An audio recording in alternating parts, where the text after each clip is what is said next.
What's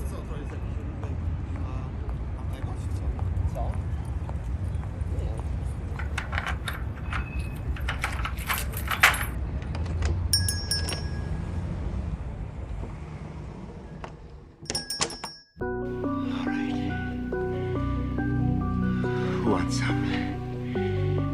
Who's next? Huh? How about it? Who wants up? I am the devil, and I am here to do the devil's work. We all go a little mad sometimes.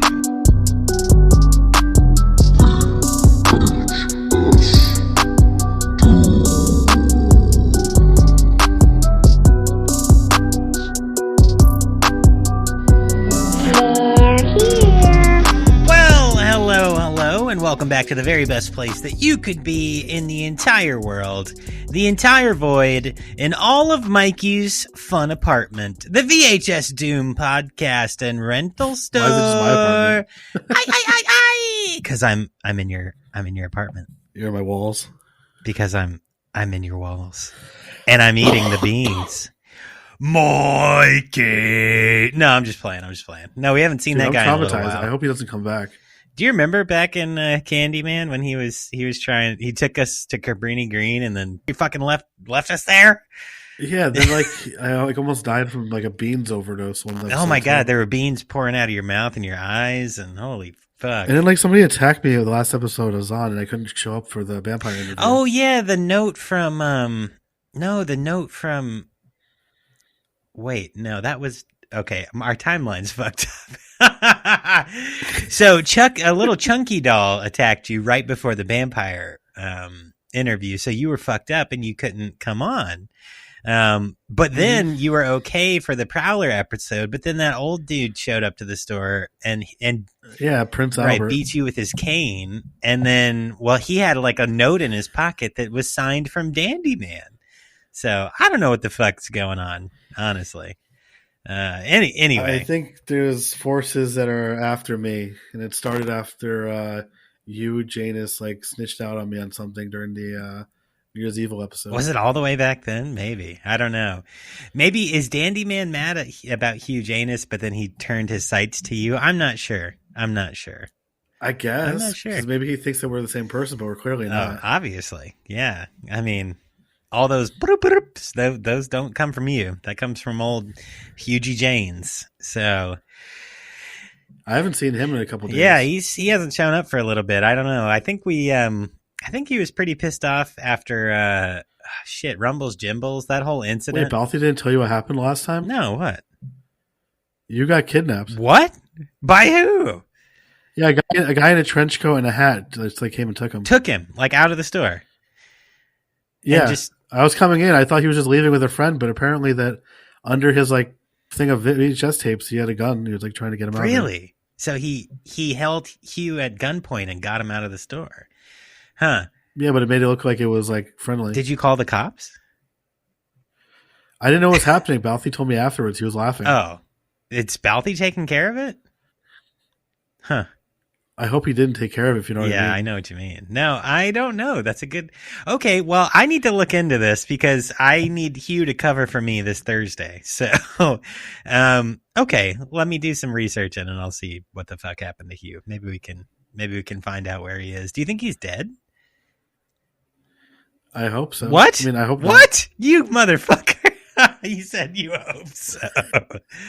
Anyway, well, welcome back again for another deep dive into the fucking mouth or anus of madness. All hail Cthulhu. This is VHS Doom, y'all. We truly hope... truly hope you all enjoyed our deep dive into one of the coolest slashers around, and one of the few slashers. Definitely not a boring one, like some people on IMDb and Rotten Tomatoes said they can eat. That's true, yeah, and one of the few slashers that uses a pitchfork, which is a lot of fun. The Prowler. If you haven't checked, knife through the head too. That was awesome. Oh, Tom Savini and his tricky tricks. Yeah, if you haven't checked out that episode, head back today and give it a listen. That's right. The Prowler also has an awesome shotgun to the head. effect by Tom Savini. It's pretty realistic, honestly. Yeah, right. Yeah, so it was Maniac. That was the one where he shot himself, right? Yeah, where Zito jumps onto the car and does it. Yeah, But technically, it was Tom Savini shooting his own head. Huh, interesting. Yeah. It's an interesting concept, but yeah. If you're watching on YouTube today, you get the unique pleasure of watching while we talk. Godzilla from 1998 is playing on the old tube. You have to move your camera a little bit for over here. It, though. Oh yeah, you can't. No, you know what? In the full screen version, you can. When I just see the edge of the TV and nothing now. Yeah, when we are talking, it cuts us down. Okay. To not be in full screen, so we're more in like a cell phone orientation. But when Mike gets the video, he'll have it. Ooh, monsters are real. Bunnyman Massacre. That's what we're talking about today, y'all.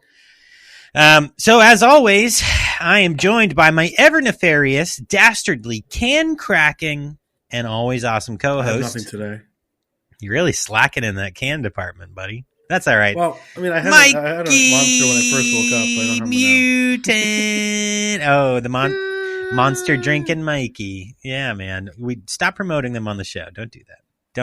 Don't sponsor the pod, Monster, or do. If you want to, please do. That'd be awesome.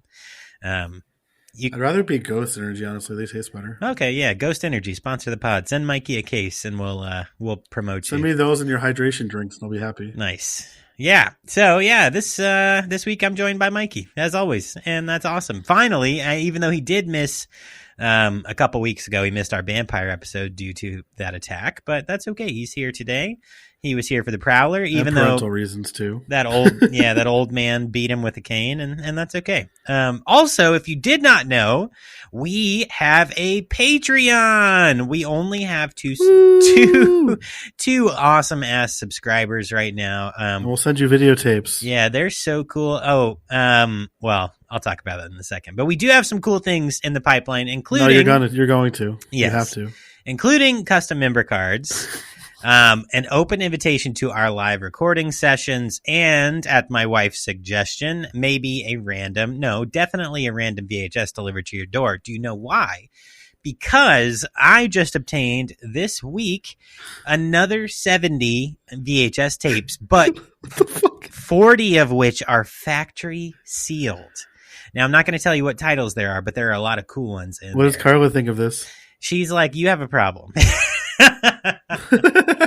And she's probably right. I do have a bit of a problem because now I have probably 180 VHS tapes, and a significant number of them are factory sealed. So we're actually becoming one of the biggest VHS dealers on the East Coast soon enough, man. Soon enough. We have to go to a convention or something and start selling them. Right, something like that. I don't know, but yeah, I want to send these to you. Now, I will say, I did get a message from one of our Patreon subscribers, Thomas. I hear you. He said, please do not send a VHS to your house. I will. He reached out and he was like, I don't listen to this stuff. Listen, I don't have a VHS player. Don't send me a VHS. And I get it. What if we send him a VHS player? Those are so expensive right now, Mikey. Like, holy shit. Do you know how much a VHS player is? There's ones on eBay for like $100. Yeah, that's expensive. It's expensive. I don't know. But yeah, Thomas, if you change your mind, I may even send you Mother's Day, if you can see that. Or it's possible you could get the factory sealed Nightmare on Elm Street, New Line Home Entertainment. The 1997 copy. So anyway, just throwing that all out there. If you join our Patreon, in the next couple weeks, I'm going to be setting up a tier where you can, after a couple months of membership, get a VHS. Are you going to send them that one? No, this is mine. Oh, okay. Gotcha. Mikey doesn't send anything to anybody. We all know that. Okay. I have a box right there. Yeah. Sure. Wait, listen. I'm turning this room into the podcast room because the baby is coming. Yeah. I got to change the guest room into a baby's room, so everything's going to be moving. Yeah, sure. I got you. Yeah, we'll see. Maybe 11, 12-year shipping. We'll see. But yeah, over here, years. I will actually send you shit. So after a couple months of membership in this next tier that we're going to create, we will send a random VHS to your door, and it will be a good one. You know, it's not going to be something terrible. Actually, one of the factory sealed, and this is kind of hilarious. One of the factory sealed copies that I got is a workout tape from what's that little guy with the fro? The little guy? Yeah, the little Richard Simmons. Yeah, Richard Simmons. It's a sealed factory sealed Richard Simmons VHS. You know, he went to he exiled himself from society. Did he? Oh, that's interesting. Yeah, and apparently there's like a biopic on him, and he's like really angry that's going to be coming out. Really? Oh, interesting. Yeah, interesting. Yeah, no. So I do have that. That's kind of neat. But yeah, I will send you something cool. I promise. And you'll get a shirt too. So we'll have one tier where you can get the VHS. Damn, I don't even get a free shirt. And the next tier you will get after a couple months of membership. We will send you a VHS Doom shirt. We have a brand new shirt design. It's pretty awesome. And you'll also get a VHS sent to your door. So we're doing some cool shit, but there are only 2 of you right now. And we appreciate you guys for being the first 2. You are awesome. I've been here almost a year. I haven't gotten a free shirt yet. You know who I just sent a shirt to yesterday? Who? The Bearded Villain. Shout out to Mike. Shout out to Mike. Maybe I'll send you one too, and I'll get one for myself. I don't know. We'll see. We'll see. But yeah, we when do. Our first episode was. If you go check April out 6th. April 6th, we're coming up on our year anniversary. Oh man, Isn't that wild? That's wild. That's wild. Holy shit. Yeah, that first episode was called "Browse the Selection, Meet the Hosts." Oh yeah. Huh. It's the only one with the old logo on it too. Is it? It stuck? Yeah. Oh, when I changed it, everything else changed. That's interesting. Huh. That's weird. Yeah, that is weird. Anyway, so check out the merch store. Head on over to vhsdoom.com, scroll all the way to the bottom, and you'll see a link to our merch store. And actually, you'll see a picture of our brand new shirt for the store. But while you're there, commenting on there saying they want to get them. Yeah, a couple people said they were going to go check them out. Also on that website, we're going to have some pretty cool Grindhouse homage shirts that you can check out. I still have a few in the pipeline that are coming, but we have quite a few in all of the purchases. What? Any hints? No. No hints whatsoever. But all of the purchases of that inventory does go towards the store. So that's cool stuff. Next. All right. We want you. Holy shit. There's a phone ringing on the floor. You have to pick it up. Okay. All right. Let me pick it up. I need to call out today. I heard you got taken at gunpoint. That didn't happen. What are you talking about? So who's lying to me, Mikey or you? I've been kidnapped. Okay, so you were lying. Okay. So what's going on and why are you acting like you're calling out? They told me to get Mikey. Oh no, they told you to get Mikey. Okay. It's part of our plan, Dylan. Shut up. Your plan? Are you in on it now? Your plan. Their plan. Yeah, okay. What, Dylan? Yeah. Right, we have to hang up the phone. Bye, you. All right, bye. Bye. What is he talking about, Dylan? Some shit about you and a plan. I don't know. He just mumbles. I don't fucking know. It's all good. Whatever. I'm scared. Yeah, guys, help me, please. Yeah. You'll be fine. Don't worry. All right. So, we want you to come on the show. If you're a band, you're a director, you're an actor promoting a project, and if you want to collab, you want to do a collab episode, I think we're going to be getting Paul and actually Alan now and Matthias the Ill or Matt from Mutant City Horror onto the show at some point in the next month. I think in Films We Trust want to do something after April with us, so that'd be cool too. That'd be cool. Yeah, so if you're another podcast and you want to collab, let us know. That'd be fun.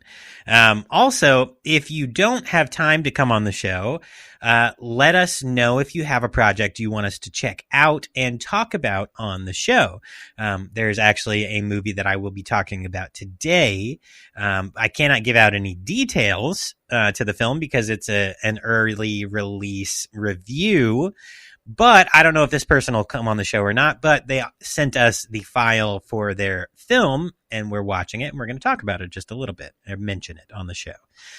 So if you want to do that, shoot us an email, vhsdoom@gmail.com, or you can reach out to us through direct message on any of our socials, including Instagram, Twitter, or X, or whatever the fuck you call it. The DMs are open on Twitter now, so. Oh, nice. Yeah. So shoot I us. had to close them because weirdos were sending us things, and I had to stop that from happening. Oh, really? What were they sending? What did you do? It was hate mail. I don't know. It was What from did like months ago. What did you do? You're not answering my question. I argued with like Nazis, and they started spamming our thing, so I had to delete the messages and stuff. Mm. You argued with Nazis on the business account or on the personal? No, with my regular one, because remember how they when I put my thing, I was producing the other podcast you were doing, Yeah. and they were sending you like tweets about me. Oh yeah. Yeah. Just It was, having like, you back connected. then, Yeah. Okay. Got it. yeah. Holy So I shit. closed it to only people we know, but now I open the DMs.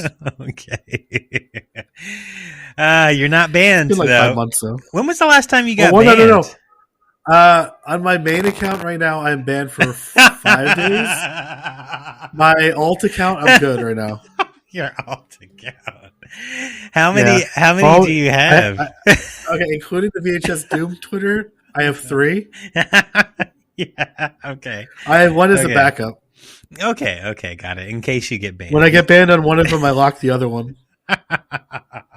Holy shit, bro! You do be getting banned like wildfire. I don't. Would you consider yourself a troll? Would you? Do you At times. I I feel like I'm not like a really mean one. I don't know. Yeah. No, I got you. Yeah. It's usually people who deserve it, honestly. I feel like when you get banned and you tell me about the message, though, you're like, yeah, I told them to jump off a bridge or like to eat a shotgun. Oh, that's when I told them to swallow a shotgun. Right. Yeah. That's usually the lines that I hear. And you're like, now I'm banned. And I'm like, yeah, that makes sense. But they're usually saying a lot worse things than me. Right. Yeah. Justified. You just up the ante. Holy fuck. Yeah, you bro. can't just say to start a shotgun. Yeah. No, definitely not. Holy fuck. Okay. Anyway, other than that, oh yeah, you know what? I didn't mention this.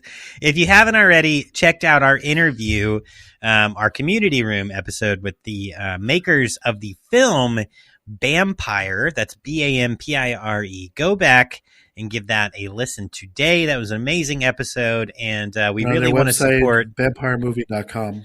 Yes, vampiremovie.com. We really want to support Zoe and Malachi, and Taylor is the director. I want to make sure that we support that project because it seems like it's going to be just amazing, and they are so passionate about it. So go on over. I donated too. Yeah. The Blu-ray perk. The show is donating, or the show donated as well for one of the larger They just packages. put up their VHS one yesterday. Their perk for the VHS. Yeah, I know. I'm gonna. I mean, obviously, when they send me a VHS, I'm gonna play it right over here on this TV while we are talking about something or other. So, and maybe we'll do an actual vampire episode after it comes out. You know, like a review episode. We need to bring them back too. That'd be It'd fun. be cool if I talked to them too. Yeah, I bet you'd want to meet them. Yeah, too bad Chucky took that option away from me. I know. Too bad you're in the hospital. All right, man. How have you been? What you been up to? Just getting prepared for the baby. I said a couple episodes ago my wife is pregnant. We found out it's a girl. And other than that, just doing the stay-at-home dad thing, you know. Yeah. Okay. Watching a bunch of wrestling. Introducing Sammy to a lot of wrestling too. He really enjoys that now. Nice. He's really obsessed with Marvel stuff too now. Is he? Okay. And honestly, I usually shit talk Marvel movies. We were watching Infinity War the other day. I think that's the one. Uh-huh. I'm not big on how they changed it from the comic book, but honestly, I can see why he likes it. It's fun. Sure. Okay. But yeah, Gotcha. just family stuff. Yeah, I don't know. Yeah. I think Marvel's cinematic experience on some of their films is really good. Like that, you can. I think have it's way too much though. Yeah, I think you can have a fun experience watching like some of them. If I think back to the original set, like Thor, when the first one came out, it was hilarious. First Iron Man one was good too. Yeah, the first Iron Man was really solid. Like those were all really good, but they just kept going and throwing. I love the newer other. Spider-Man movies. I will say those are the ones I keep up with. Oh, I haven't. Like No Way Home is my favorite one so far. Yeah. No, I have not kept up with it. I think I watched the first one and then that was it. But with Tom I think Holland. Tom Holland's a great Peter Parker, honestly. Yeah, Better than Andrew Garfield. he created Child's Play. Did you know that? And Fright Night. Not Spider-Man. Yeah, so that shit made me laugh so hard in that episode when I was listening back to it, and you were just like, not Spider-Man. I like laughed my ass off. I don't know. I thought it was funny. It was pretty funny. Anyway, yeah, so cool. Nice. Well, I'm glad the fam's good. I'm glad things have been going well. What have you been watching? So I only watched one movie aside from what we talked about. The First Power, starring Lou Diamond Phillips, Tracy Griffith, and Jeff Kober. Okay. It's from director Robert Resinoff, I guess that's how you pronounce it. So it's a dedicated LAPD detective, and a female psychic must stop a demonic serial killer who is given powers of resurrection, teleportation, and possession. Okay. It's good. I wouldn't call it a slasher movie, but it's kind of in that vein, kind of like how like Cobra is, or like Charles Bronson's 10 to Midnight is, where it's like a detective chasing a killer. There are murders in it, there are brutal murders, but like I wouldn't say it's like just a slasher kind of thing. It's good. I recommend it. Nice. It's from 1990. I got it when I ordered that stuff from Orbit DVD. Nice. Okay. Yeah. Very cool. Very, very from cool. 88 Films, their slasher collection line. That's awesome. Cool. Well, so I man, I've been working a lot. Like there's just, it's good. Like everything's going well at the new place that I'm at, but it's just a lot. It's like a big push. So, I feel like I'm trying my best to keep up with the show and keep up with family life and keep up with work, but everything. Things are about to get real busy. Yeah, with the baby coming, everything's going to get really busy. So we've been buying a lot of the things we need for the baby, and that's all. That is. Yeah, that's all good. Everything's going. It's just a lot. So I feel like if I am slow to do stuff for the show, or I'm slow to get stuff done for the Patreon, or responding to anybody who's messaging us, I apologize. Like, I'm just letting you guys know life is fucking busy, but it's good. We're both about to be new dads again, so. Yeah, you know how that goes. So, but I am doing some things for the show. Like I designed the new shirt, which is cool. And I picked up all those VHSs for our future Patreon members, and myself. Sure? And myself too. I'm not keeping the best ones, I promise. It's funny. When I told Katie you got more, she's like, what does Carla think about this? Yeah, Carla laughed. She laughed, so. But it's kind of cool though. So the guy that I bought the 70 from, that had all these like factory sealed ones, when I stopped in, he was like, oh yeah, I really got into VHSs, and now I don't have enough space, so these are the ones that I'm not keeping, and a lot of them are sealed. And I was like, oh cool, okay, yeah. And he's like, what do you need them for? And I told him about the podcast, and now he's like, oh, I'm gonna go check it out. And then and Mike, is this the same guy from the VHS store? No. So Mike is actually, his name's Mike too. This is hilarious to me. So this is like the third Mike you've like dealt with since the show started. Since this, you are Mike, and then Bearded Villain is Cinematic Mike. PhD. And then yes, Mike, Cinematic Which, PhD. if you guys like Twitch streams and like video games and stuff, definitely check out Cinematic PhD. He's also on YouTube doing little shorts right now for like movie reviews. Yep, yeah, go check that out. But then also, so there's Mike is the Bearded Villain, and then there's this guy that I bought the VHS player from. His name is also Mike.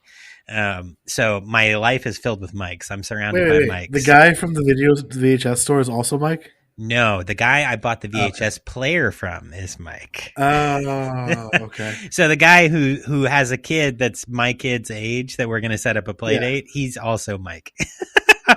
Oh, okay. Yeah. So it's Mike and Mike and Mike and Mike and Mike. There's no Ikes. I have no Ikes, but I have all Mikes.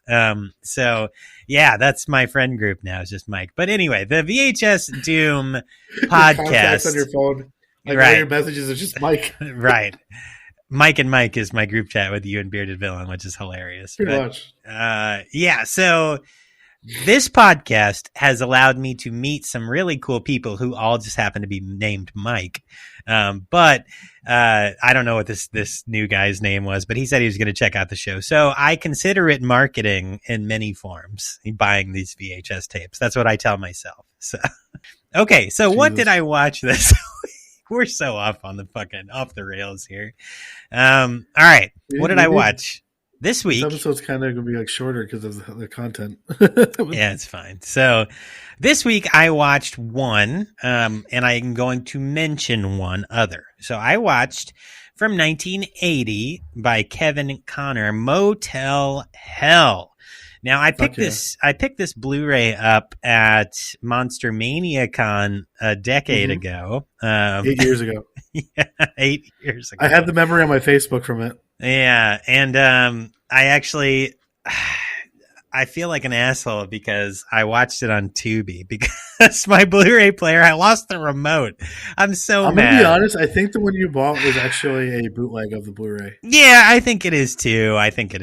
But because I got Cannibal Holocaust from that same booth, and that was a bootleg. But I am gonna go ahead and say once again, I am asking you for your financial support. Tubi, sponsor the pod. Send Dylan a remote. Yeah, don't send me a remote. Just sponsor the pod, and then I won't buy a remote. And then we can fucking just keep watching shit on Tubi and talking about it, and then you're monetizing us, and we're all happy, right? So yeah, so Motel Hell is a classic. I'm not going to get too far into it because I'm sure everyone who listens to this show has watched Motel Hell. But Vincent Smith and his sister Ida run a rural hotel. They earn most of their cash operating a food stand that specializes in world-famous sausages. It gives me really like Auntie Lee's meat pie. Like Auntie Lee's meat pies did a lot of homage to Motel Hell. I think we talked about that when you talked about that. Yeah, I think we did because even the hotel looked like the Auntie Lee's like house. Like it looked like this exact same setting almost, which is I love how cool. It's actually like the hotel's called like Hello. Yeah, Motel Hello. And then at the very end, the light finally goes out. Yeah, because it's been like flashing throughout the whole time. It's like clicking on and off to hell, hello, hell, hello, hell, hello. But yeah, so after years of success, the duo's upstanding brother, Sheriff Bruce, who's played by Paul Link, eventually discovers the grotesque details of his siblings' booming business. Vincent and Ida are actually plumping up their hotel patrons in a garden, killing and dismembering them, and then grinding them into frankfurters. Their bodies are just under there, and their heads are just up out of the ground. Right, dude. When they very first show that, and they like take the cover off the guy's head, it's the food inspector. I think he's the first one to see it. He takes the cover off of the head, and it just goes. It was so funny. It's just such a funny film. I have a T-shirt from it I got from Warlord Clothing back in the day. Oh yeah, nice. It's just a classic.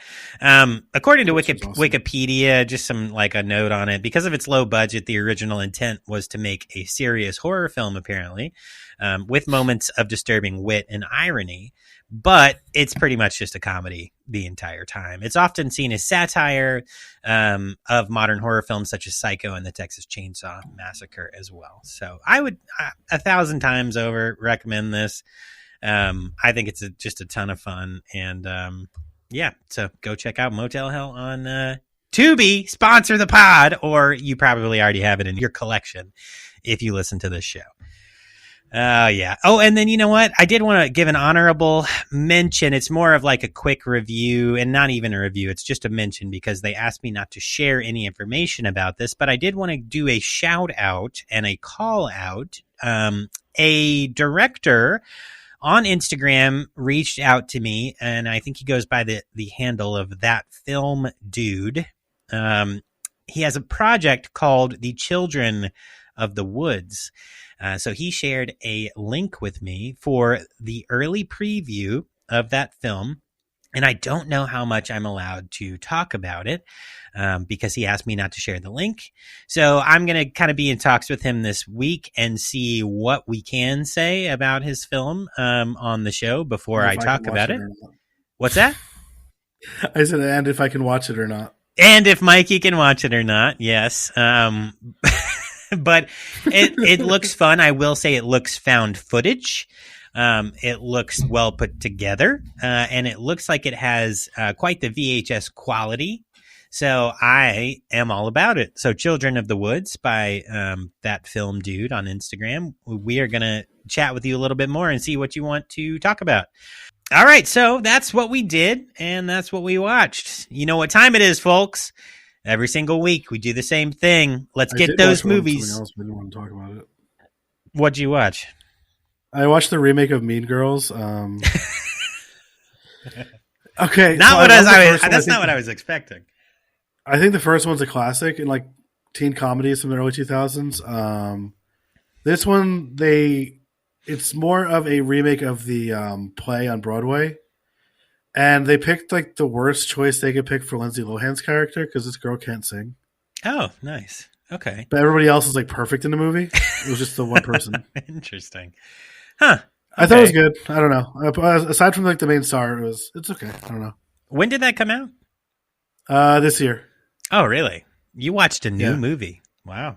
Well, Katie wanted to watch it, and I did too, because I didn't realize it was on, which was on? I think it's on Peacock. Nice. One of the apps. Yeah. Okay, cool. Good shit, man. Well, fun. You heard it here. It's good, except for the main character. Mean Girls remake. Mm-hmm.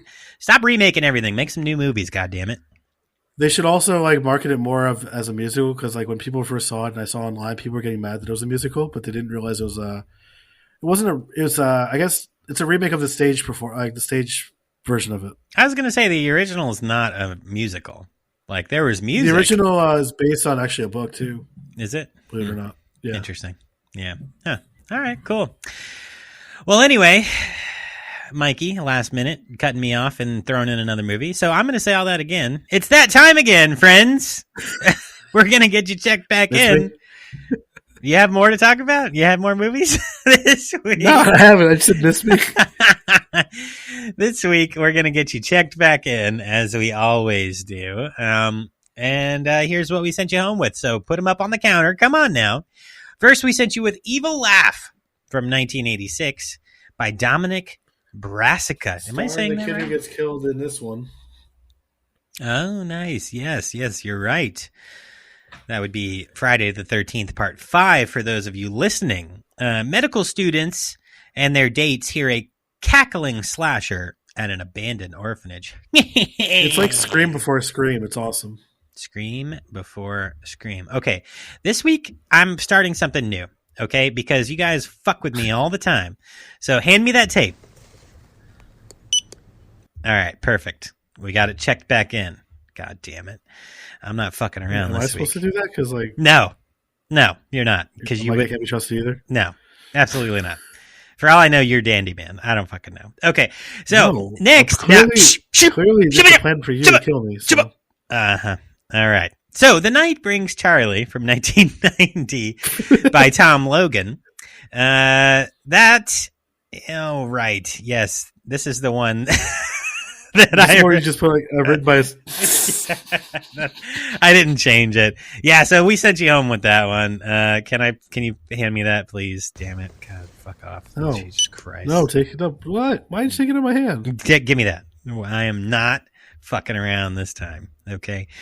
We sent you home with Fatal Games from 1984 by Michael Elliott. A javelin thrower aims to kill 7 Olympic contenders at the Falcon Academy of Athletics. I do think that this is one of the coolest pool kills ever, in my humble opinion. Yes, hand me that tape, you goddamn motherfucker. Oh, I scanned it twice. Shit. Damn it. That's okay. We have to ask for a void. Yeah. Who's here who has a card? We both own the store. You have a card. I have a card. I left mine at home. God, I got it. Don't worry about it. Okay. Next, Silent Scream, 1979 by Denny Harris. Several college students take rooms in an old house where a grisly and still unsolved murder was committed years earlier. Lovely. Okay, here we go. All right, perfect. Thank you. And the last one was chosen by Katie, not me. So. Lastly, For the Kids, chosen by Mikey's awesome wife, from 1997, directed by Les Mayfield. Flubber. Professor Philip Love this Brainerd, Brainard, I think so, played by William Robbins. I mean, Robin Williams is experimenting with the new. What'd you just call him? William Robbins. I was joking, but I like that. Is experimenting with new kinds of energy, and he thinks that's going to be our alternate dimension Robin Williams, who comes to kill you later. William Robbins. I should say something, but probably I don't know. Don't say it if you're going to get canceled. He thinks that this project will save struggling Medfield College, where his girlfriend Sarah is president. But when he discovers a lively rubber-like substance dubbed flubber, he gets so excited he absentmindedly, god damn it, misses his own wedding. Sarah dumps him, so he tries to use his discovery to win her back. Unfortunately, the mischievous flubber seems to have a mind of its own. Okay, hand me that, please. Thank you. Okay, I have everything checked back in. I'm just going to sit it right here on the counter. Sir, why are you in a bunny costume? What is that man? Why is he walking over? What? He's in a full costume. Why is it so dirty? Get out of here. Oh, he's got a What note. is that? He just slid me a piece of paper. Hold on. Let me Okay. let me open it. Hold on. It says the letter B, M-I-T-E, B-mite.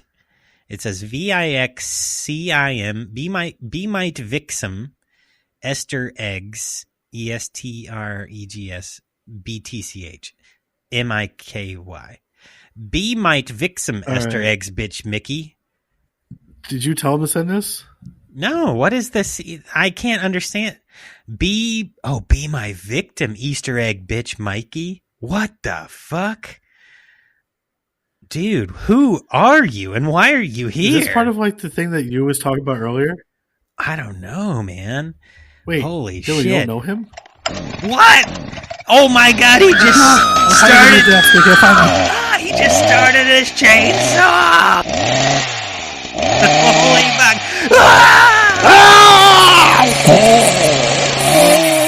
Holy shit, he just carved Mikey's head right off his body. He's running out of the store.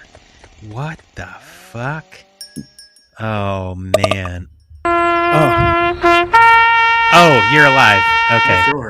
Why did Scabby's... What happened? Bro, your head just got chopped off.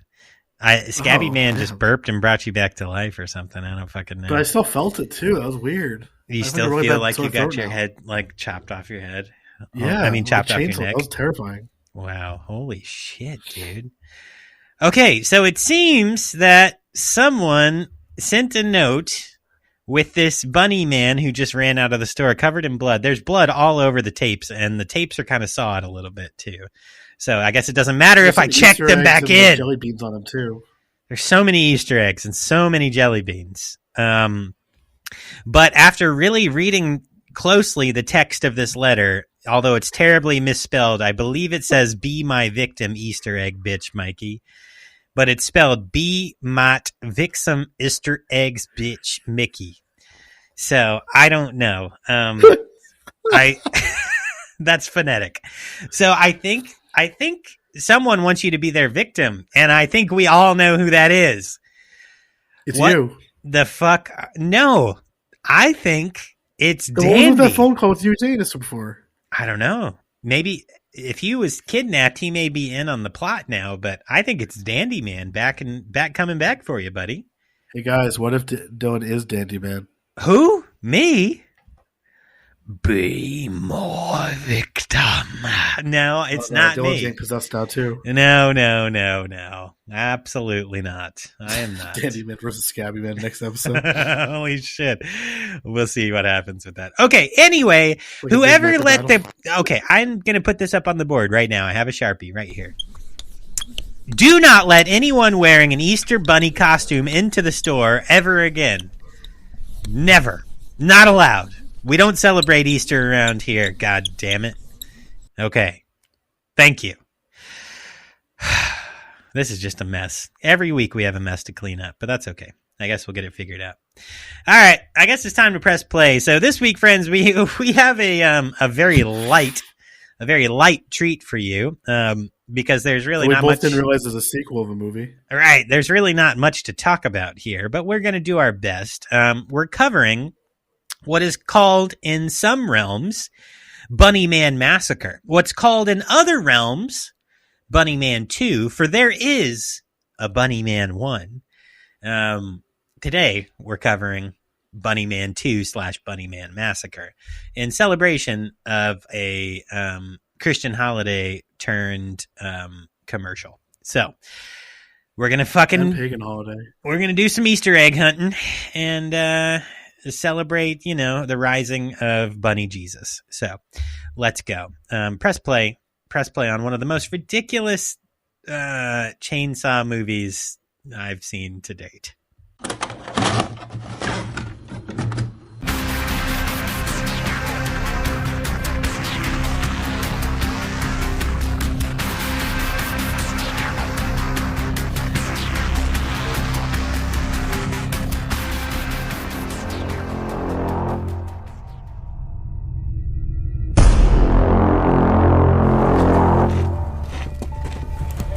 Bunny!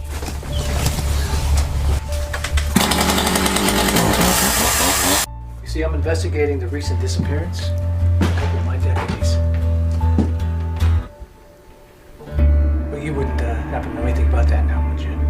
Nope. People go missing around these parts all the time.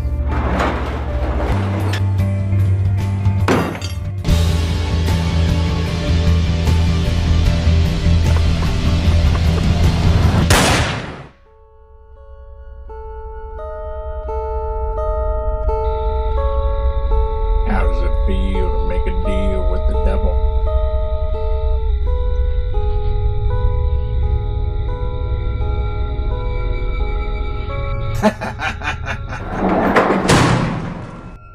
You don't have to go to Texas for a chainsaw movie. Yeah, okay. Well, don't steal pieces. Fucking. All right, Mikey, take it away and read the back of that box. The adventures of Joe and Bunnyman know no limits of their bloodthirst. Sorry. My allergies are bad again because of the weather. Bodies pile up as Bunnyman indiscriminately slaughters anything that crosses their path in a mutually beneficial relationship that gives Joe plenty of beef jerky to sell in his local store, but cracks in his relationship emerge as the bodies start piling up too fast after Bunnyman finishes up with a couple dozen children on a school bus. Mm-hmm. Joe is forced to with the unsettling task of disposing bodies by any means necessary. The problem only exacerbates by occasional joining in on the carnage. In addition, Joe's body's disposal problem, the local sheriff becomes suspicious of the disappearance of a few of his deputies. His investigation crossed paths with two persistent sisters who have been on the run from Joe and Bunnyman, thus survived their freight train of chainsaw mutilation. Some will live, some will die, but only one thing guaranteed: all will be damaged. Okay. That's a funny line because nobody lives. So that's funny. Except for Bunnyman. Yeah, that's a really funny line. Some will live, some will die. Okay. And yes, everyone is damaged. So, all right, real quick, high level synopsis. Before we even get started, everybody, I'm just going to tell you right now, there is not much to talk about this film other than what happens in this film, which is fine. I enjoy the plot review. It's a lot of fun, but typically on our show, we go deep. That's why we call them deep dives. And we talk about production history. We talk about casting. We talk about the history of the writing of the films.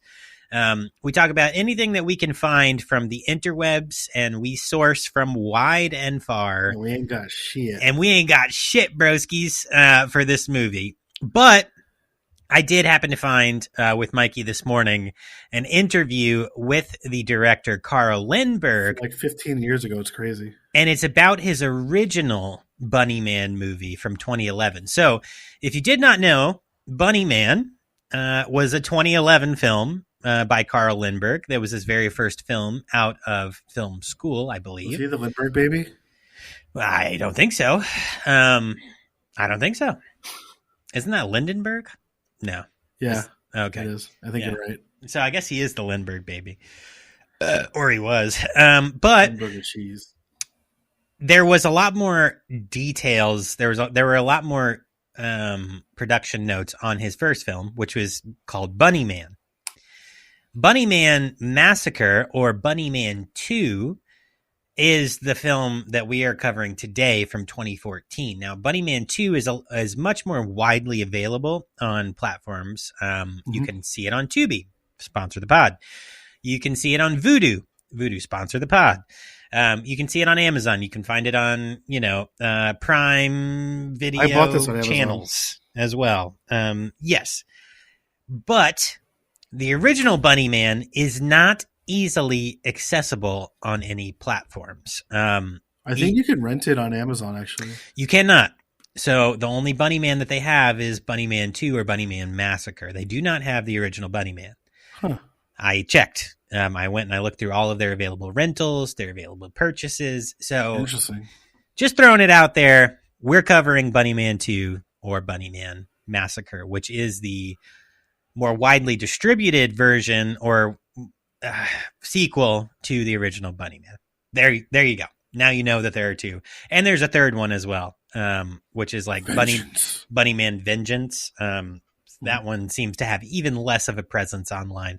So it's kind of weird. You know how like some series, like in the beginning, they don't get a lot of press and then they grow in cult popularity. And then by the, second and third, it's like, yeah, like Terrifier, right? Terrifier 3 has all of this press going. But this series seems to be the opposite. It seems that the original Bunnyman from 2011 had a ton of details, a ton of press, a lot of interviews. Bunnyman 2 is like, and then Bunnyman 3 doesn't even have a Wikipedia page from what I could see. So anyway, so let's dive in real quick. So Bunnyman 2 or Bunnyman Massacre, whichever you decide to call it, is a film that's directed by Carl Lindbergh. It was also written by Carl. It stars David Scott, Joshua Lang, and Julianne Dowler, as well as a host of other people, but those are our main three. And a lot of children. A lot of children were murdered in this film. The release date was April the 18th of 2014 in the U.S., and there is zero information on any box office release whatsoever because it's probably straight to DVD if I had to guess. And that's the DVD. And from what Mikey says, the DVD is not even very good. It has features on it, but like you have to press the menu button for it. When it starts up, it just starts the movie. Interesting. Okay, gotcha. Hey, that might be good for my Blu-ray player, actually.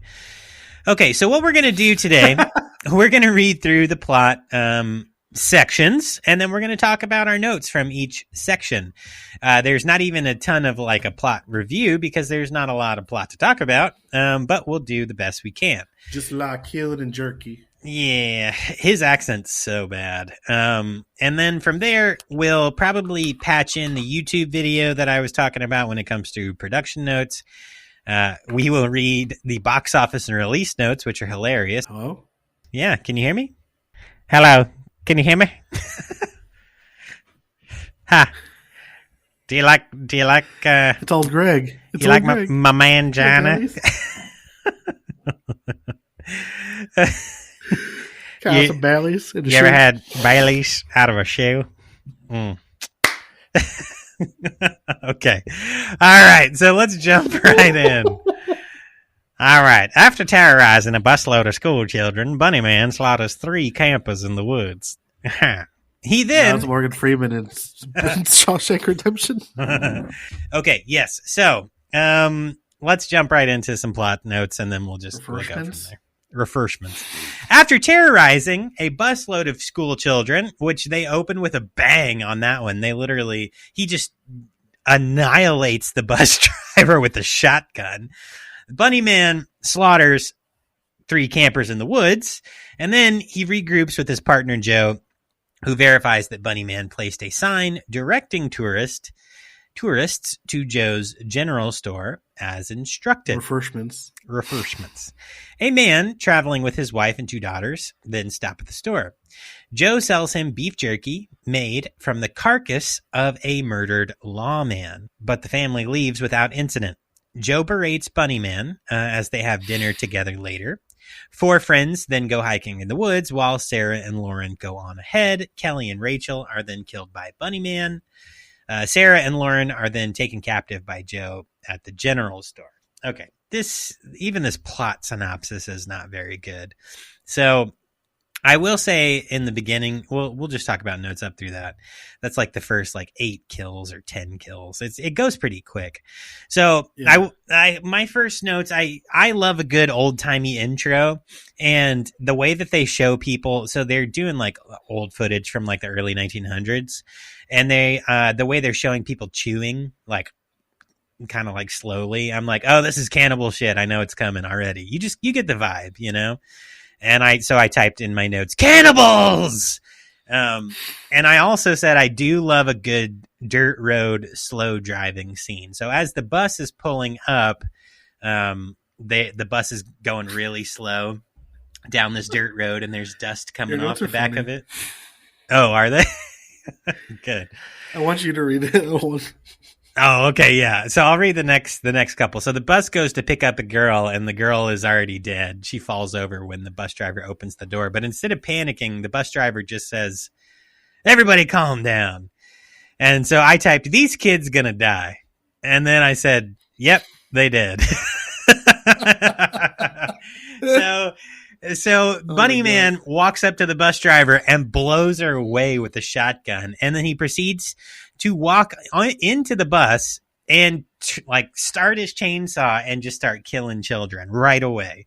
A bunch of kids are jumping out the back window, and a bunch of kids are dead and just getting fucking murdered by Bunnyman. So, you have to assume that all of the children were killed because no police officers came for the children. But then if a school bus of children goes missing and they're all dead, why did no authorities show up at all? You got to wonder. He ate them all. Yeah, but like the bus, like what, did they burn the bus? Like, did they bury it? Like, how do they... People, when their kids go missing, don't just be like, "Oh no, my kids went missing." Like in fucking Halloween, Trick or Treat. People don't, unless you orchestrate it. People don't just be like, "Where are my kids?" You know. So what about they killed the sheriff and like all of his deputies. Yeah, maybe the sheriff and deputies were looking for the kids. Maybe it was out of order. Who knows? But you would think the FBI would show up for a busload of children. You know what I mean? Well, if they ate the lawmen. What if they ate all of the FBI? These people just be eating people, you know? Like, it's like the whole military can show up and they just kill them all and eat them all. Just a bunny man with a chainsaw and a redneck dude with a sniper rifle. That's all it takes. That's all it takes. Yeah. So I did write, this movie starts by killing children, so I love this no shits given vibe for sure. And I did say this must have been really fun for all these kids to film. Like, I thought that would, if I was a kid, like a child actor, and I got to get like covered in blood and lay in the dirt, like it'd be so fun. What a fun time. Okay. What notes do you have so far, bud? Okay. So I have Bunnyman murdered them kids. I always find mascot costumes creepy. And then next one I have after that is, I love the sleeping bag kill, and it reminds me of Friday the 13th, Part 7. Nice. Okay, yeah, I said the same thing on that one, because I said between Mother's Day and this film, I have learned totally the dangers of sleeping bag abduction. In Mother's Day, all of those girls are stolen because they're in their sleeping bags and they get tied in them. That's just, you're putting yourself into a bag and waiting for somebody to carry you off, you know what I mean?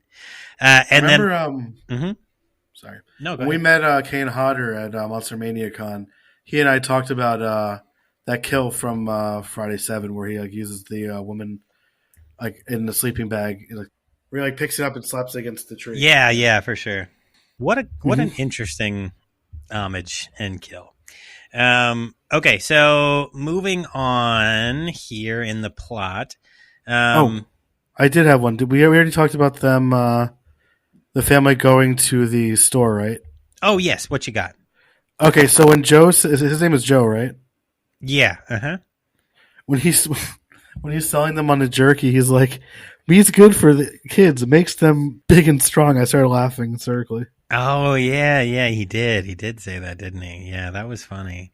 He was creepily looking at the daughter. Right. Yes, that was super, super creepy. So I did have a few more notes near that. So I was kind of not sure why he was hanging up the skeleton. So like when Bunnyman's walking back to the farm, he walks up to Joe, and Joe's like stringing up a skeleton in the air, and I wasn't sure why. If it was just like to show off the skeleton or what, I wasn't sure.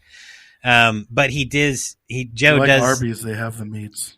We've got the bones too. So he did ask Bunnyman. Joe asked Bunnyman, "You out fucking animals?" Which was stupid. And then this is where I was like, "Oh, this is a sequel. Like the original is not on streaming." Because I was like, "Is this the is right that flashback thing?"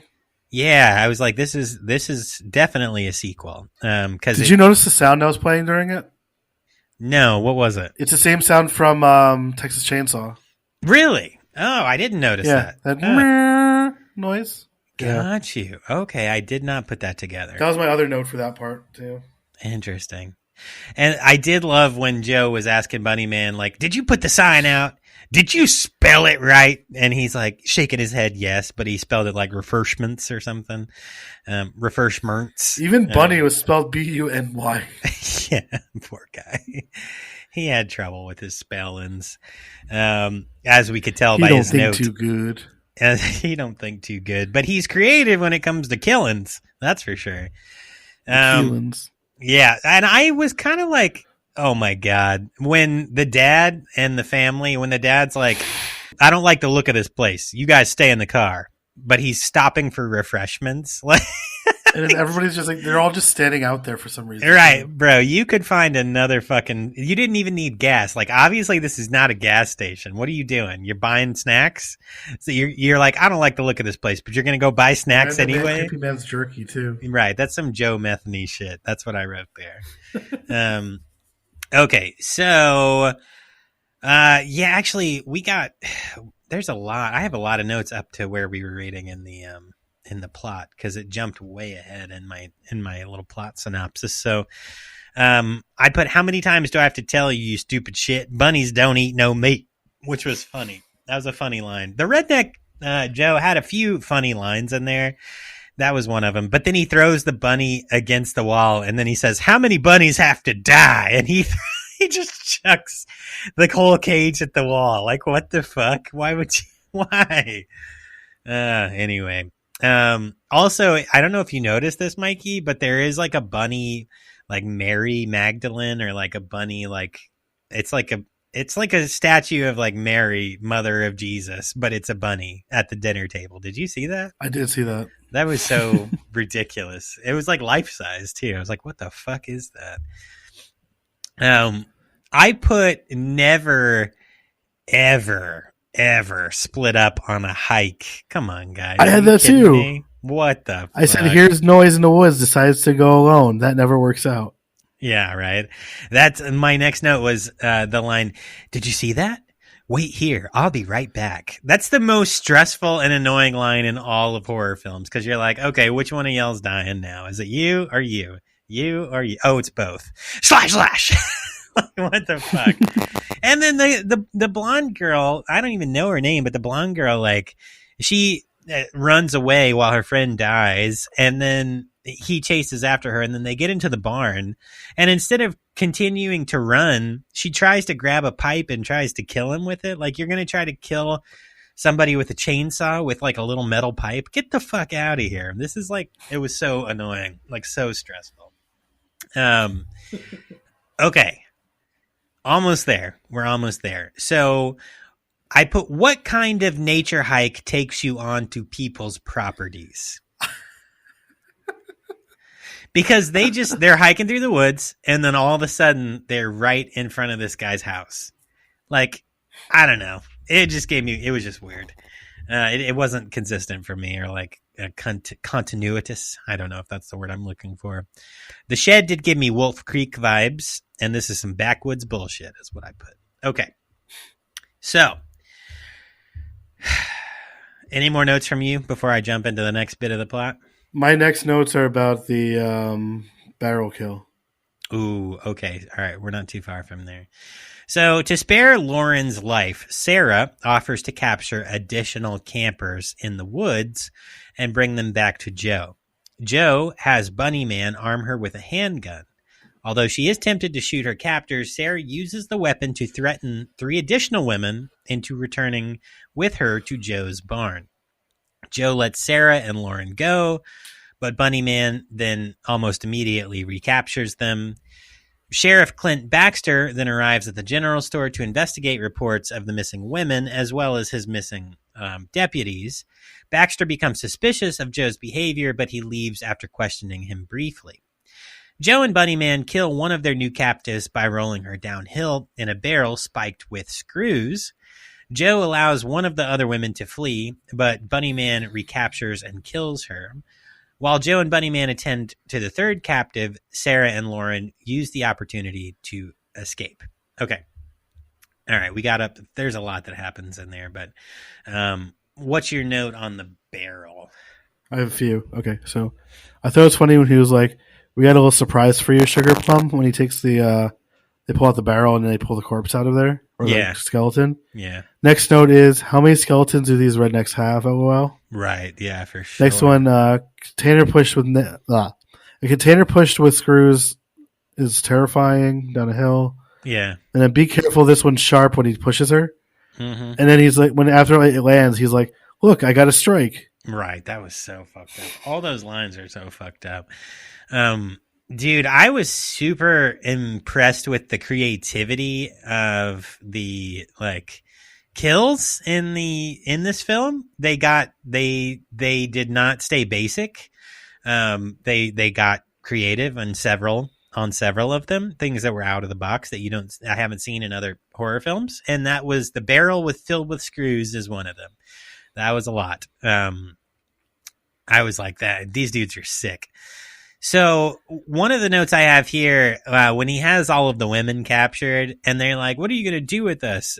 Joe says, "What do you think I'm going to do with you? Make you pancakes? I hate pancakes." I just thought that was hilarious. And then he's like, "Oh, women, they should stay in the kitchen." I'm like, what the fuck is this guy? He's like, he is so fucking annoying. Like, you want him to die so bad, like so many times, or at least I did. I did put, holy shit, Bunnyman looks rough because he finally takes off his his mask and he is fucked up. But I think that they cover that in the original, like how he got fucked up, or they show him more, like his face. So I don't know. I really feel like I need to watch that to understand more of this film. I put down what an interesting moral question in Us or Them. So those two that get captured are sisters, the blonde and then the brunette. Are you okay? Why does your face look like that? What are you doing? I'm here. Oh, is Scabby here? What's up, buddy? What's up, buddy? How's it going, man? I see you waited until Hugh and Balthy were both out of the store to show up. Is there something going on? Honestly, Dylan, I don't know where you're finding these assholes. I can't take them anymore. Oh, God. I know, they get pretty weird. You guys done things I don't even want to talk about. Like what? Oh, you mean eating all those penises? No. It's treachery.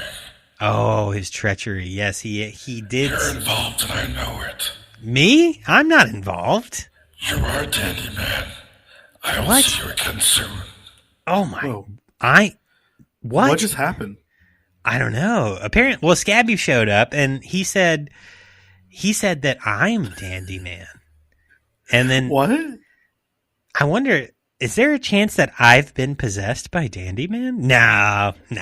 Get the fuck That's out of here. horrifying. All right, let's get back into this. What else Okay. do you say? You say hi to me? No, not at all. He doesn't care about you. But he Oh, man. Is he still mad about me not getting him the Hellraiser autograph? Yeah, I think so, because you didn't get it tattooed Yeah. on your flesh, or carved Yeah, into your that's flesh. what he wanted.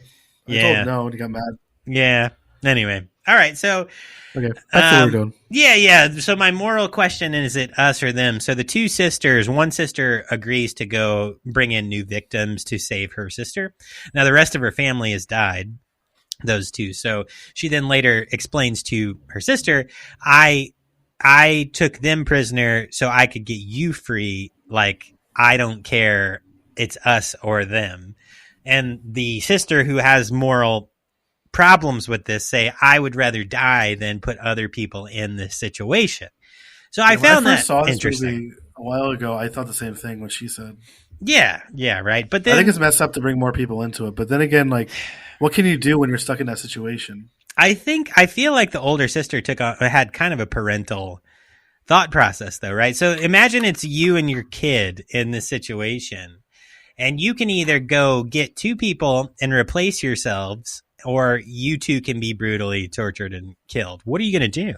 You going to replace yourselves to save your kid, or are you going to? Right, exactly. So I feel like the older sister was acting as a parental figure in that situation, but anyway.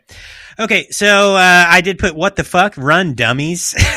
So when the two sisters are just standing in the middle of the road, Bunnyman literally just drives up, gets out of his truck, walks up to him, and then punches them in the face, and they get knocked out. They don't run at all. Like, that was the worst sequence ever.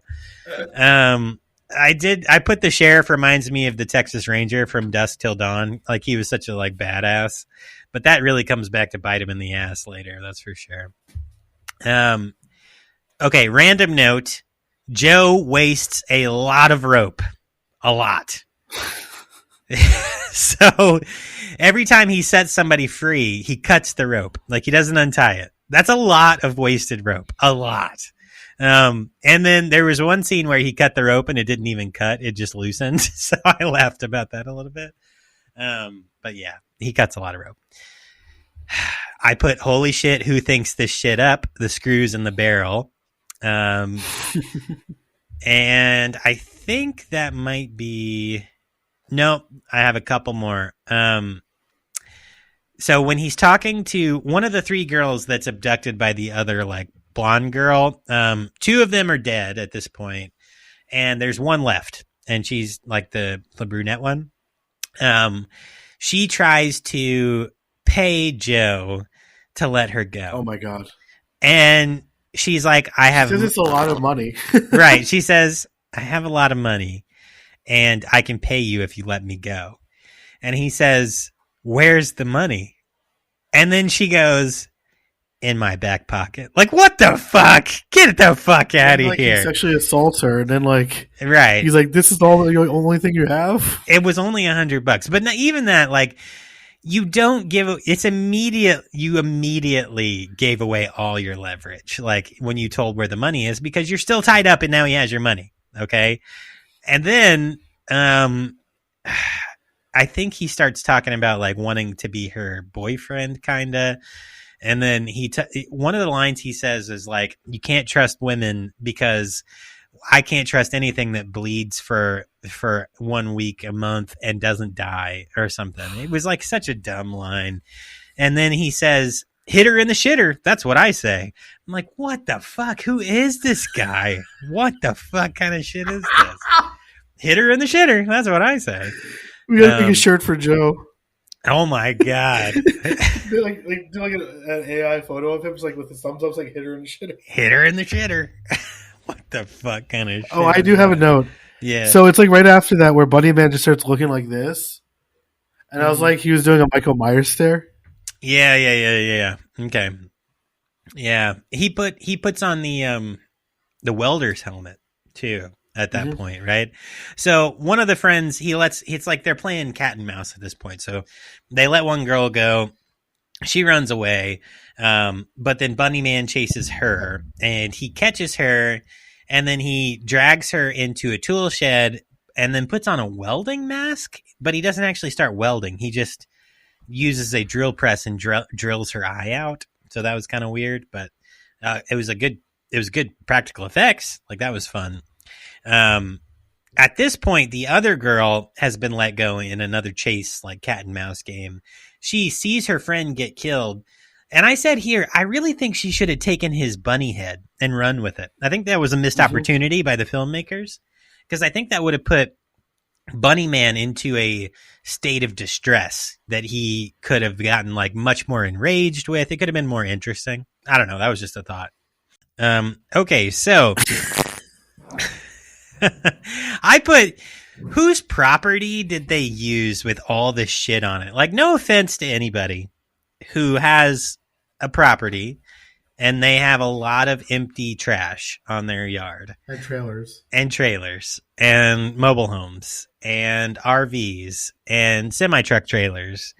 And random tool sheds. And more random tool sheds. And, like, it's all good. You know, if you have a lot of stuff and you've accumulated it and it means something to you, like, good for you. But where the fuck were they? And who had this much shit? Like, how do you find this property? It's kind of like Sam Curtin, Blood Hunt. The farm that they find, or that they used, it was in one of their families, I think. And there's just so many cars, like broken down cars out there. Well, I'll tell you, the Bunnyman Ranch is right next to Horse Machine Ranch Road. Get the fuck out of here. Are you serious?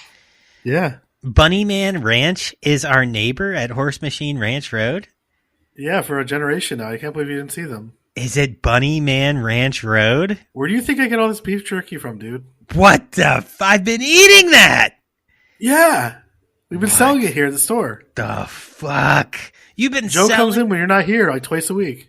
Joe, what's his last name? Joe what? Blethany. Joe Blethany? That sounds like a really bad alias for Joe. Methany! Oh my god. What the Joe shit? Spegany. Joe Bethany. Schmegmany. Like Bunny Methamy. Bethany. Schmegmany. Fuck off. Okay. Yeah, sorry. Let's get the fuck through this. So, Okay. At this point, Bunnyman walks over to the girl. They got all three girls back into the shed, and then the one girl manages to break the beam that they're all hanging from. She tells the other two girls to go fuck themselves because they're the ones who delivered her friends up to Joe and Bunnyman, and she runs away. She leaves them there. Joe comes out with a gun, shoots her, and in the leg, and then Bunnyman takes the chainsaw to her. And when he does, they have this really cool like splatter effect where blood hits like the camera, like the screen. Mm-hmm. It was pretty fun. I did like that a lot. So, okay, jumping back into the plot, Sheriff Baxter finds the two women after they escape and has them hide in his truck while he faces off with Joe. Joe gets the drop on Baxter in a duel and uses his thumbs to gouge out the sheriff's eyes. That was brutal. Yes. However, Baxter does manage to retrieve his weapon and shoot Joe in the neck before he dies. Bunnyman finds the sheriff's vehicle and kills Lauren by bashing her head into the side of the car. As she slowly slid down. It was kind of funny, actually. Really slow, yeah. As he prepares to use his chainsaw on Sarah, she uses a handgun to shoot herself in the head and avoid a horrible fate. Bunnyman finds Joe dying in the woods. Joe taunts him, and then Bunnyman finally shoots Joe before Bunnyman walks off into the sunset alone. Okay. Why the fuck would the sheriff agree to a quick draw? They should have done the good, the bad, the ugly sound. Yeah, they probably would have got sued for that, but that would have been really cool. It's literally in everything, though. I guess so. I don't know. I just saw a kids commercial, something on YouTube, and it had it in it. It was pretty funny. You got to wonder, like, how much this costs every time I play it. We love you, Ennio Morricone. Don't sue us. Right. So why though? So the sheriff had the draw. Like the sheriff had the had snuck up on Joe and had him at gunpoint already. Like, why be such a big bad dude by putting your gun down and saying, "All right, 1, 2, 3, go"? Like that doesn't make any fucking sense at all. Also, I put, why the fuck are these girls not hyper vigilant? Like with everything that they've been through in the last day or two or however long they've been there, they're not looking over their shoulder at all while they're in the truck. They're just like, oh, we're safe now. There's a cop somewhere way over there and we're okay. Like, get the fuck out of here. It's so ridiculous. Get out of here. Get out of here. I did put, damn, the eyes are gruesome. I put gouging out the sheriff's eyes. Holy shit. Yeah.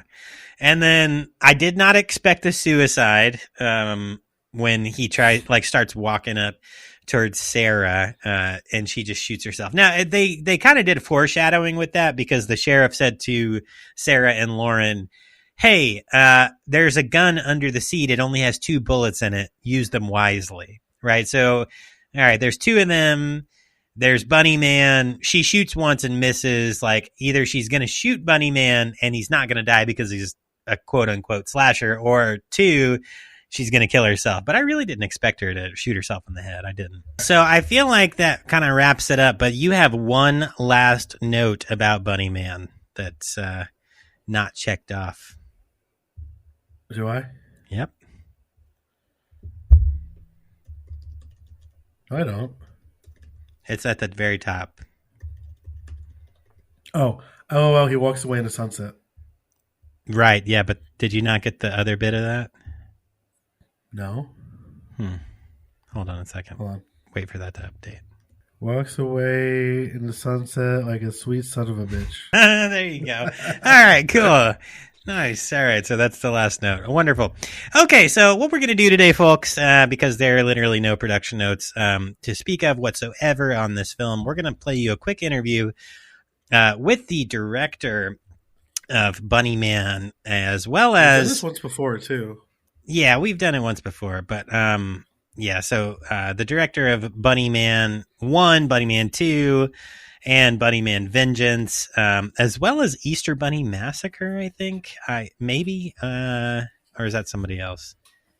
Nope, that was somebody else. Yeah, so this is going to be by an interview with the director Carl Lindbergh about Bunnyman the original, because there's not much on Bunnyman 2. And apparently Carl played Bunnyman as well. So yeah, in some parts, I think. Yeah. Anyway, here he is. Easter's over, bitch.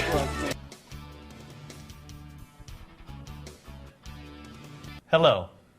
I'm William Cespedes, Secretary of the Orange Coast College Society of Filmmakers. And in our TV studio today is an Orange County independent filmmaker. But first, I'd like to introduce you to our film student co-hosts, Max and Richard. They're both current film majors at OCC and also students in this TV2 production class. Thanks for being here today, guys. This should be fun. So let's get to know Carl Lindbergh, who just finished principal photography on his third feature film, the suspense horror Bunnyman. So, can you tell us a little bit about yourself, Carl? I'm an independent filmmaker living and operating out of Orange County. I shoot a lot of my films in Brea and Fullerton, and so I'm here promoting my latest film, Bunnyman. During your time spent on working on the film Bunnyman, you took on the responsibilities of producing, directing, writing, and even editing. Can you share with us the experience of having to manage all these jobs? It's not ideal. Basically, you need to know when to wear what hat. They all contradict one another. You have a producer aspect who always wants less takes. He wants to move the production forward. You know, he doesn't want to pay overtime. And you have the director wanting more takes to get it right. So you're having 2 roles in this production that are contradict one another. And that goes as well as for the editor versus the producer, or editor versus director. They all oppose one another. So you have to differentiate between which role to take. Can you tell us a little bit about your filmmaking style? There are a few characteristics. One, I want as small as a crew as possible, easier, more streamlined. You know, there's that temptation to have a lot of PAs, the work there for free. You know, but it's like, you know, you have to house them, you have to feed with them, you have to communicate with them. It's a whole chain of command. So simple is easy. I do shoot a lot in Orange County. They're more filmmaker friendly, more interested in the arts. LA is just more about the money, what they can get out of you. So try to stay out of the Hollywood system and work with small crews from Orange County. Can you tell us a little bit about the story of your most recent film, Bunnyman? It's kind of, to distill it in a short little blurb, you know, it sounds cliche, a group of kids get killed one by one. There is more thought put into my horror films, more psychological aspects. You know, we have a Bunnyman costume, and it's that contradiction of a very innocent, pure, happy thing, like a bunny costume doing very evil things, killing, raping, you know, beheading. It's just that inherent psychological contradiction. You know, you have a killer, you know, Jason or whatever, killing someone, all right, scary. You have someone like Mickey Mouse running around killing little kids, a whole nother level. I'm curious, what was it like on the set of Bunnyman? It's controlled chaos. I mean, every independent film is like that. You have to expect every day something will go wrong. You can't plan everything. You know, one day we had a real life bank robber running through the set, followed by policemen, you know, and it's like, you can only imagine a robber, you know, you have all your plan B and contingencies, running through the woods, seeing a giant bunny with a chainsaw screaming at someone up in the tree. It's like, so you can't even begin to, you know, you can't anticipate that. You just go with it. You know, we had bats living in the cabins, and then telling actors they weren't there when they were, so they'd sleep. And inevitably, someone wakes up screaming at 2 a.m. and kind of have to go with it. So just things like that, you know, you just roll with it, you keep going, but you can't plan everything. Right. Good. So, how was it working with the actors on this film? They were all very professional. I'd be honored to work with all of them. You know, they're all non-union actors from LA, but I couldn't ask more from them. They were just absolute a joy to work with. Now, in film school, we hear a lot about the issues involving budgeting and distribution of films. What advice would you give a post-grad concerned with this issue? There's 3 main points. One is to shoot in the horror genre, make it marketable. Second one is your film is probably going to suck. Just accept it. You know, you're still learning and growing. So if you make it in the horror genre, it's okay because most of those films suck anyway. Right. So, and then the third thing is that you're going to be trying to get money from people. If they have money, they're intelligent. They're not going to give you money. You know, no one's going to believe you can fly unless you actually do fly. No one's going to believe you can direct a movie until you actually do it. So you have to do that first before you get the money. So you're going in the wrong order. So those are the 3 primary lessons. Just charge the card, make the movie yourself, make it in horror, you know, and you'll be okay. All right, well, great. If you at home are curious about Carl Lindbergh and his new film Bunnyman, you can find more info and production pictures at www.myspace.com/bunnymanfilm. Thanks for watching, and make your dreams a reality right here in Orange County. On behalf of the team of students that helped make this interview possible, and the rest of the film students at Orange Coast College, I'd like to thank you for watching. So from OCC Television Studio in Costa Mesa, California, see you next time.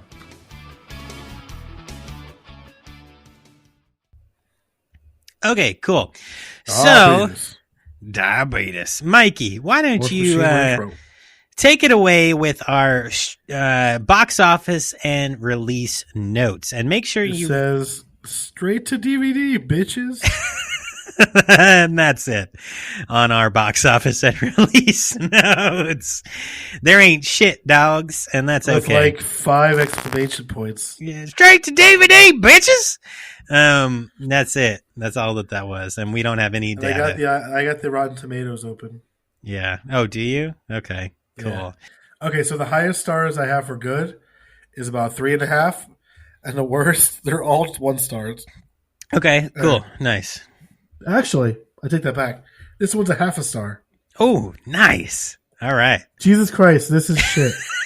I know it's trying to be funny and ironic, but it comes across unpleasant and pointless.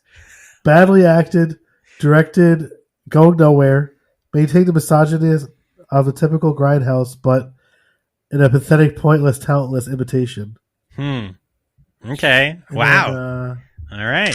Cool. This is 3 stars from 2015. Although a very sick, twisted retelling of Texas Chainsaw, it's very much more personal and off-putting. We get to know more of the victims quite well. Okay. Most of the success comes from the keeper of the Bunnyman, who is a very despicable person. The Bunnyman Massacre holds no stops, leaves you feel drained and dirty. Okay. They have a little bit more. Okay. Cool. The one thing I would change is not taking off the Bunnyman mask. Shit. I think Bunnyman worked with you never knowing what was under the mask. Got you. God damn it. I think I missed. Oh, God, shit. Oh, fuck. Always destroying the store. And what did you like that I read to you earlier before the show? Yeah. I do not like when the bunny kills. Too gory and bloody. That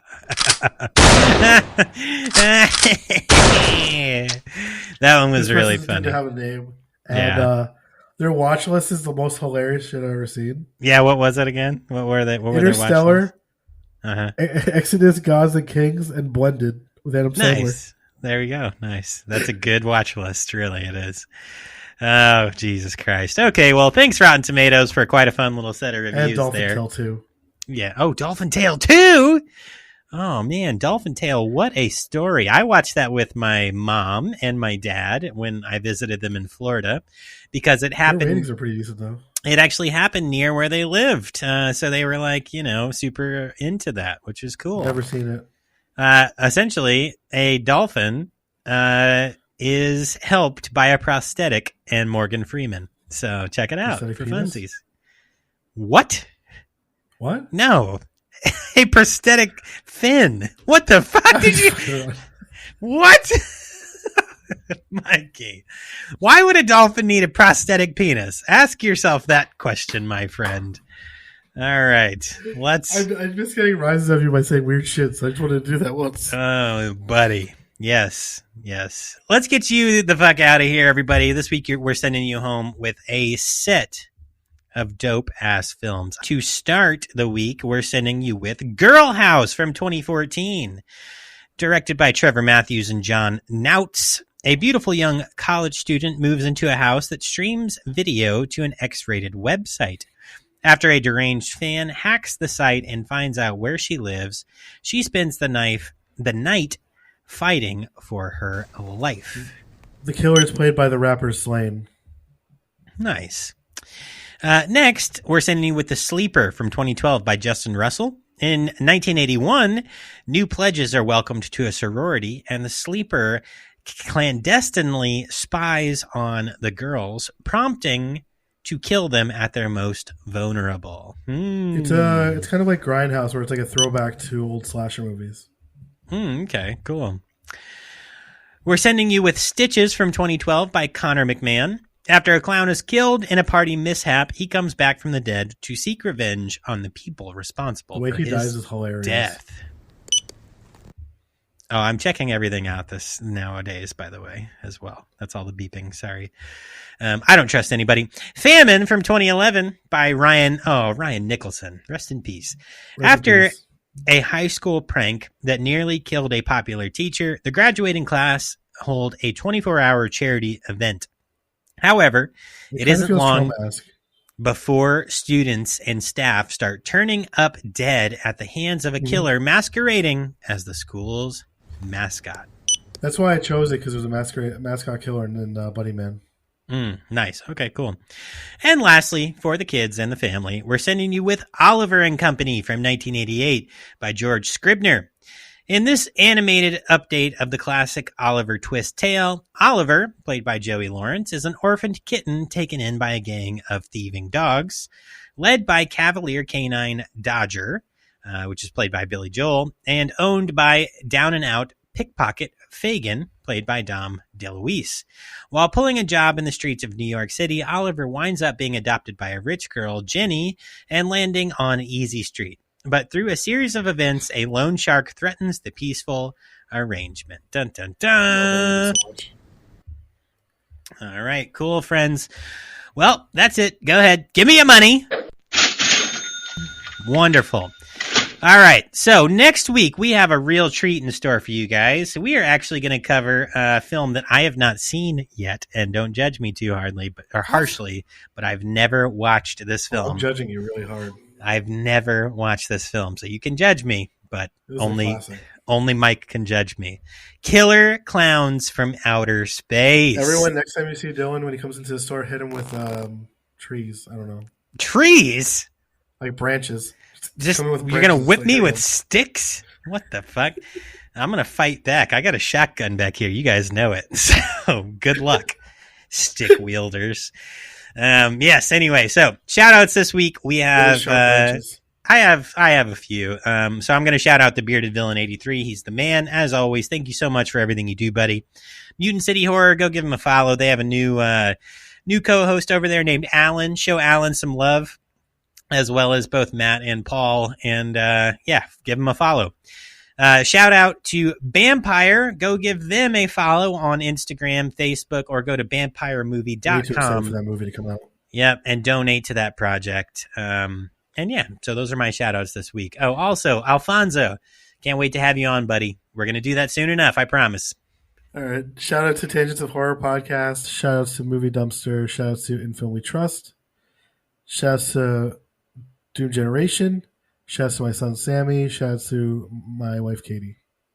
All right, friends, don't forget, come on the podcast if you have a project that you want to promote. Shoot us an email at vhsdoom@gmail.com. And as always, twerk till it fucking hurts. Beep till you creep. Pickle them ricks. And rest in peace, Harambe, you angelic bastard.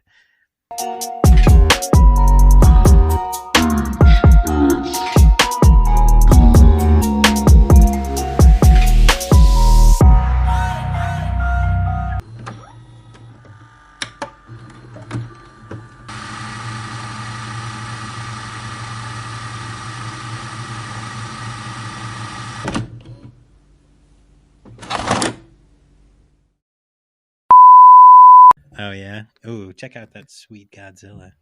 Oh, that's a Godzilla baby. This needs to be cut to the ending, too. Yeah. Look at that sweet Godzilla. Oh, yeah.